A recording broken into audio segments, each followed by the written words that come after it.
Kaganina sa ngit-ngit pa ang simbahan, nakahinong ko ang uban kaninyo katulgon. Dihay usa ka apostoles nga nakatugyod.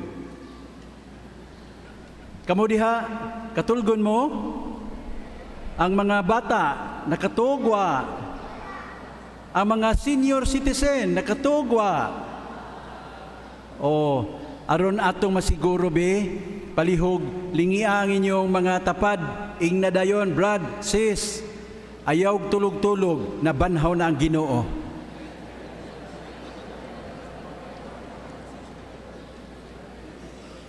Ang mga apostoles nangatulog ang pipila ka mga babay nga mga tinun-an ni Kristo ng mata ug sayo. Ug tungod niini sila ang natagaan sa dakong pribilehiyo nga makasaksi sa lubnganan nga nabasiyo. Ug sila ang gitagaan sa dakong tahas usa ka dakong pribilehiyo nga magsangyaw sa pagkabanhaw ni Kristo. Mga igsoon, daghan sa atong katawhan karon, I'm sure nangatulog na. Apania kamo nagmata ug tungod niini kamo ang natagaan sa dakong pribilehiyo nga magsangyaw sa pagkabanhaw ni Kristo. Busa mudasig ko ninyo sa makusganong paagi o puno sa kadasig.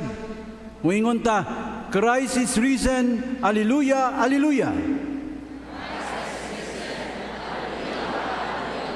Si Kristo nabanhaw, Alleluia, Alleluia. Atong pakpakan ang nabanhawng Ginoo.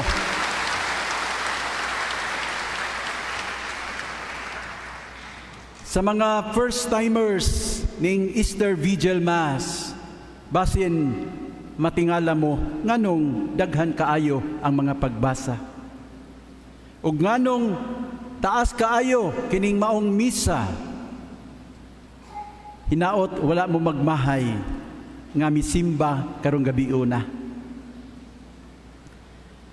Sa mga naanad nga moapil niining Easter Vigil Mass, siguro nasayod mo nga kining maong misa mao ang pinakadako nga misa sa tibuok tuig.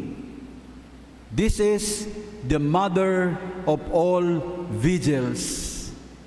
Ang tanang misa bililhon, apan kini nga misa ang pinaka solemne sa tanan. Tonight, we celebrate the greatest story that ever happened in human history. The story of God's incomparable love for humanity. We celebrate the triumph of life over death, the triumph of light over darkness, and the triumph of goodness over evil. Nagsugod kining istorya sa paghimo sa Dios sa kalibutan. Gikan sa wala, gikan sa kangit-ngit, ang gugma sa Dios mipatigbabaw. O mitunga ang kahayag, mitunga ang kinabuhi. Human beings were created in God's image and likeness. Because of love, God gave man freedom, the power to choose something that man use and abuse. Ang tao nakasala, apan wala sila papasa sa Diyos. Ang gugma mipatigbabaw ug ang tao nagpabiling buhi. Si Abraham ang higala sa Diyos. Gihalad niya bisan ang pinaka bililhon sa iyang kinabuhi, ang iyang anak nga si Isaac. Ang gugma nagmadaugon batok sa kahakog ug sa personal nga kagustuhan. In the covenant between God and Abraham, love prevailed. Ang pagkabilanggo sa mga Israelita dito sa Ehipto, ang gugma mo'y naghatag o kagawasan sa katawhan sa Dios gikan sa mga kamot sa Ehiptohanon. Ang maong gugma mao'y nagpahiluna o agianan sa linupigan nga katawhan padulong sa promised land. Ang yutang gisaad o giandam sa Dios para sa iyang katawhan.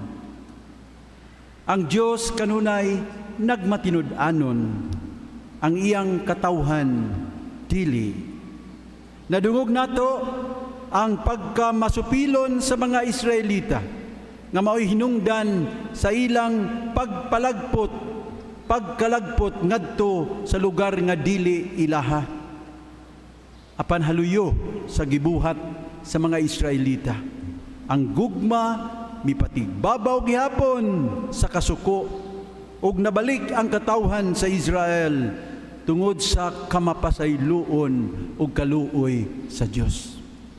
Mga igsoon, gugma mao'y kanunay ipatigbabaw sa Dios.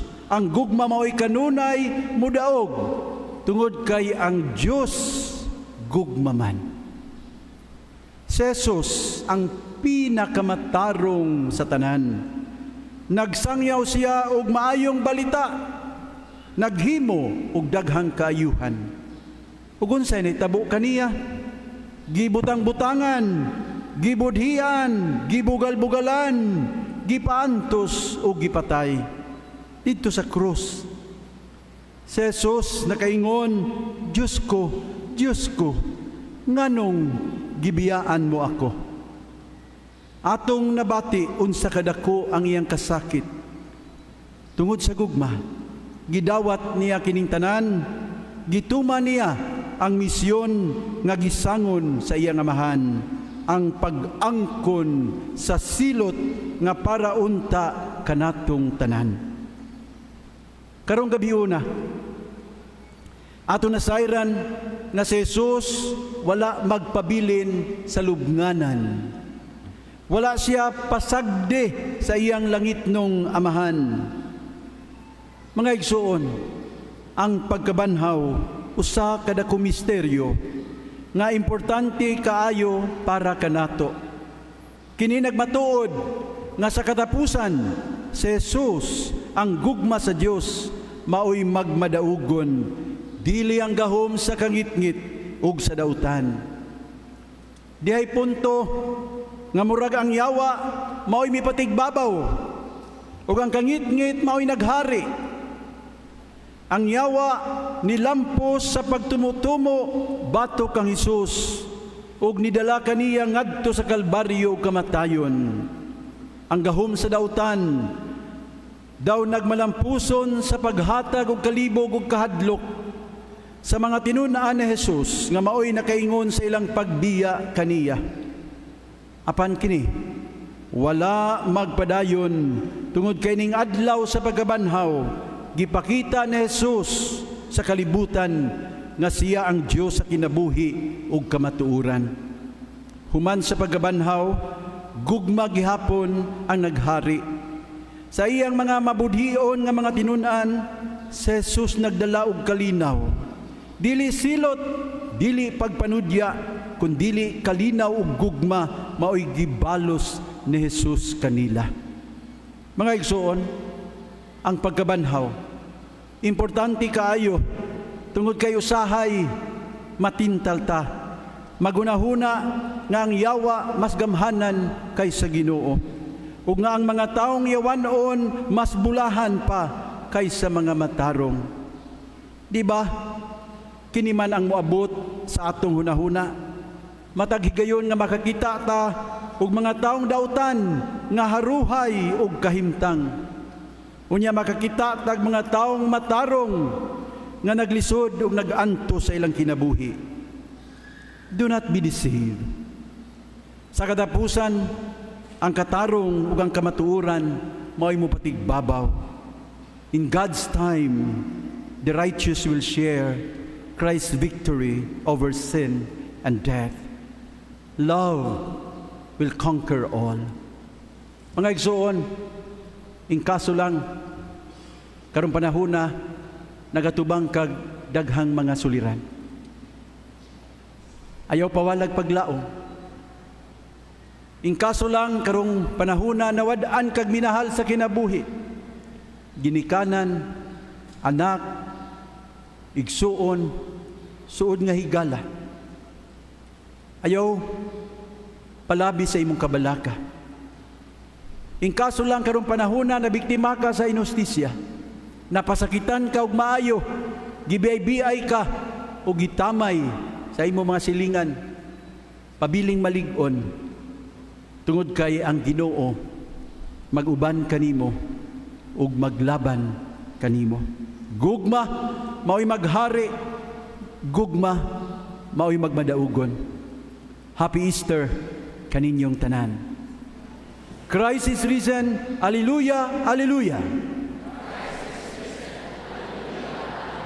Atong pakpakan ng Ginoo.